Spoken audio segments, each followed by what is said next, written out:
Hey everybody, this is BrettFX here. Going to be doing a couple of videos over Spectator mode. I don't know how many it's going to be, but basically the idea of it is just to do some general um, tips. I don't know necessarily tips, but just kind of explaining what I have found in it. So first of all, let's take a look at how you get into the Spectator mode. I've actually had this question sent to me a couple of times. It is pretty simple. Just go to your server browser, and when you do see the server that you want to join up into, you're going to have the little three dot dot dot. Normally, you click that to go see the server information. This time, though, when you do click onto it, you're going to be seeing join spectator. That's going to be into the list. So awesome stuff there. Now, if you want to know if there's spectators already in the server, or if you just want to know if there's spectators in the server, period, you see this little 2 right there, the little 1. Those are the spectators that are currently in the server. So it does tell you, it doesn't tell you how many slots are there, but it does tell you how many spectators are in the server currently.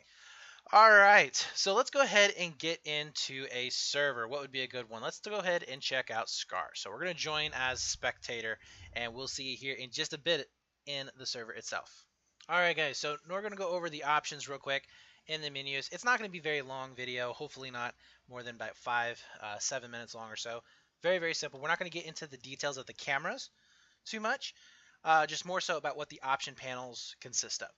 So this is one of the frustrations that I do have with the spectator mode at the moment. Options are a little bit weird in my opinion to go to. I would much rather have either just one panel that I can access all of the options to, but each of the cameras that we will get into with director mode, free cam, and tabletop will end up having some different settings to them. We are in tabletop right now. This is the new and improved tabletop. It looks absolutely gorgeous compared to the 2D screen that we had previously in Battlefield 4. These guys worked really hard in doing this. It's basically the spawn screen from single player. So within the tabletop mode right now, you're going to be seeing this is exactly what you'll see when you first load into it. It's going to look a little bit different from me when I get into casting, commentating, that type of stuff, just because I don't need a lot of the information. But for the average Joe and for the commentator caster, we're going to go through what all these things are. So first of all, here's your options. Pretty simple. You're going to be seeing your display and your camera options. First off, we're going to go into our camera just real quick, get this done and out of the way. Camera pan speed, that is going to be your WASD. So if you look right here, I can pan on a single axis, the x-axis, and I'm going to be able to just move around, and it's not really going to be able to do much of anything other than just pan around. Okay, and you can change that speed up all you want. Right now it feels good right about here. No sense in really changing it for me. Camera zoom speed is going to be zooming down into the map. I mean, it's pretty self-explanatory. Right now I have it set to 60. You can zoom in with your mouse wheel. You also can zoom in with spacebar and X. You can change those key bindings though, so that's really cool there. But at the moment, so if you go into it right here, you can zoom in with your mouse. It's very, very slow, which is why I think they added in the being able to zoom in with the keys, the spacebar and X, because it is just, oh, it's god awful. But you can see right there, that's the spacebar, that's X to zoom in and out. Change those speeds up quite a bit. Pretty self-explanatory. All right, so next one, we're going to go into display. So display is pretty much the same throughout all of the cameras. So this one really doesn't have any additions or anything taken away from the settings throughout all of the cameras that you go into. It's really only the camera that's going to have all the changes to it. So display. First of all, we have show border bars. It is going to hide the lower third, the upper third sections, little blurred out areas as you just saw leaving there. So that is going to hide those. If you are just the average guy looking, or if you're an admin that is trying to figure out if a guy's cheating, or maybe he's just breaking your rules and like he's going into areas that he's not supposed to, you know, uncaps, whatever it may be, I would suggest that you guys leave this up because it's not going to affect you all that much. It gives you some really good information. It's going to be a little bit easier to navigate too. So if you want to go from your tabletop to your player views, to your free cams, all that kind of stuff, it's a little bit easier to navigate with your mouse than it will be if you take it off and you have to keybind everything. Because the idea is that you're not going to be in it all the time. You're going to be in it very sparingly, so you're not going to memorize key bindings for that. Now, as a caster, as somebody who might be doing some events for 32s, for 12s, some community events, showcasing those, I would absolutely recommend that you take these off. It looks ugly to the spectator. There's information up there that doesn't need to be shown, especially to an experienced caster who is going to be working at this for a very, very long time. I would just go ahead and hide them, take them away. It looks a lot cleaner, it looks a lot better, and you can still, like I said, you'll memorize the key binding, so you'll still be able to navigate pretty easily. But for the sake of the video, we are going to leave them on. Show player outlines. This is where you're actually going to pin particular squads. So you see this little pin, you hit that, then you can actually see the outline of those particular squads. You can turn those off and on. Right now, you can only see 5 people on each team, so 1 squad per team can be outlined. I hope they bump that up. As of right now, it's only set to 10 people total in the server, 5 for each team. Show world icons, pretty self-explanatory. Boom, just turns off all of the little dots of the players and the tanks and all that kind of stuff, so you're not going to be seeing them anymore. Game mode info, it's going to be turning off your timer, your scoreboards, the flags, all that kind of stuff there at the top. I'm assuming this is for more of a cinematic style. It's not really going to be affecting us, so I would recommend that you leave this on all the time. Same thing with the world icons. Just leave it on unless you just want that cinematic view or just less clutter. It really serves absolutely no purpose other than that. But as a caster, commentator, anybody like that, it's going to serve you better to have that on. Now, show squad selector.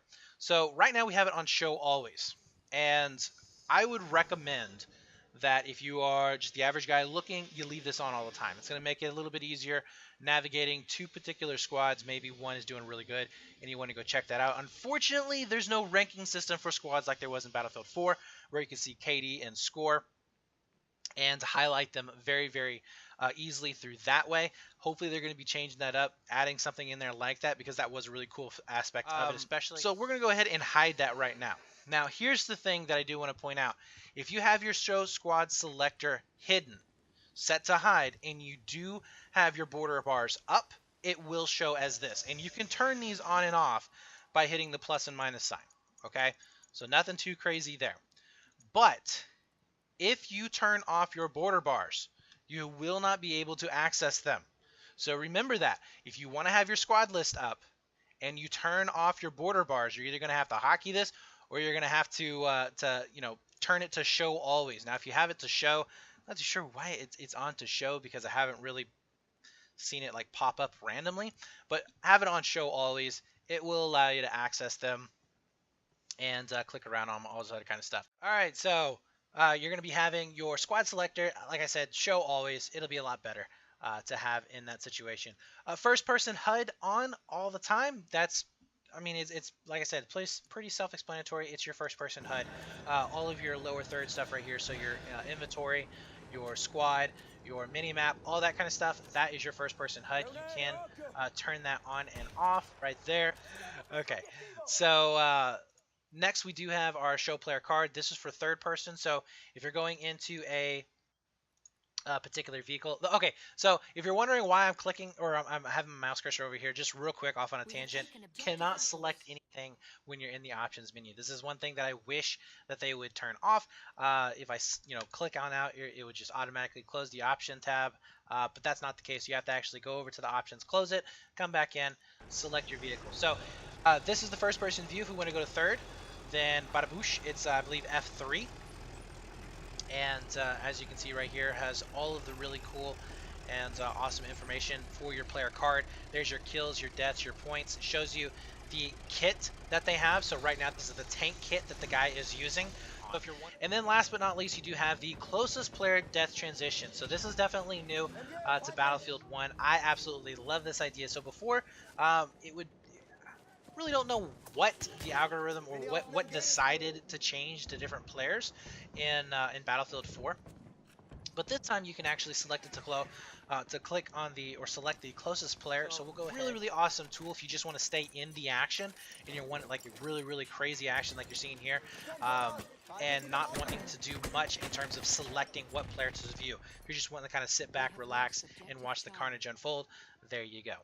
All right, so we're going to switch it now to tabletop view. This is also pretty self-explanatory. As soon as the death animation ends, it will go to tabletop view. And then we do have closest squad mate, which will take you and keep you into that particular squad that those players are in. So there is your basic display options. Now we're going to go over here to the player view. So this is first person view. Third person view, first person view have absolutely no options. It's just a display, so you're not going to have to worry about much there. Director mode has a lot of camera options. To me, basically, this is not going to apply to anybody unless you're a cinematic guy. Don't worry about it. I do set my sensitivity up to 100%. Field of view is up to 105. If you want to look at what field of view does, there it goes. Woo, woo, woo, woo. Has absolutely no bearing on your first person view field of view. That field of view is set in your own personal menu. So what you play as is what that field of view is going to be. Now, the cool thing about Director is that you will be able to swing around in third, so it is going to have some use as a caster, but for the moment, we're not really going to be focusing on it at all. Camera speed and sensitivity can also be changed there, and a whole bunch of other stuff that I just really don't care about. All right, so last but not least is going to be our free cam. Woo! Look at this, free cam looking like sexy. So some of you guys are like, oh my God, Brett, how are you moving your camera? How are you rotating it around? I get into it, and all I can do is this. That's all I can do. Well, all you have to do is hit mouse 2. So this is something that they did change from Battlefield 4 to Battlefield 1, is that you have to click and hold mouse 2 in order to navigate around. You can, of course, rebind this to whatever you want. I leave it to mouse 2. It's just more comfortable for me. When I first played this in pre-alpha back in June, it was wonky, and I was like, ew. But the more and more I use it, the more and more I like it. It does have definitely some awesome advantages, and we'll get onto that a little bit later in another video. So options are going to be pretty sparse, just like it was in the tabletop view. You're going to have your camera speed and your camera sensitivity. Your camera speed is going to be your movement. So this is WASD movement. Camera sensitivity is going to be your looking around. So I know I just made some of you guys throw up in motion sickness, but that is your camera sensitivity. So that is about it there for the options on your free cams and your director modes and your tabletop. So pretty simple stuff there. I hope this did help you guys out just a little bit. We'll be talking about what you can actually do with the actual camera views and maybe some setups a little bit later in a different video. I'll go over my keybinds as well because I do end up changing that up, and that's mostly going to be focused in towards the caster. But this was basically for anybody who wants to view it, what exactly the menu options do. I would recommend that you do go check out the keybinds. Like I said, I'll make another video for that very soon. But yeah, go into Spectator, guys. Enjoy it. It is a very awesome experience. I mean, these maps, I will say this, I do have issues with the game, but they are extremely beautiful, and Spectator mode is the best way to view it. So let's go ahead and just check this out. A little bit more of a cinematic experience. Oh God, these maps are just gorgeous. Just gorgeous. I cannot fault DICE on that one. Oh my God, plane's gonna be coming down. Okay, so anyways, guys, have a good one. Hope you enjoyed the video, and we'll see you next time.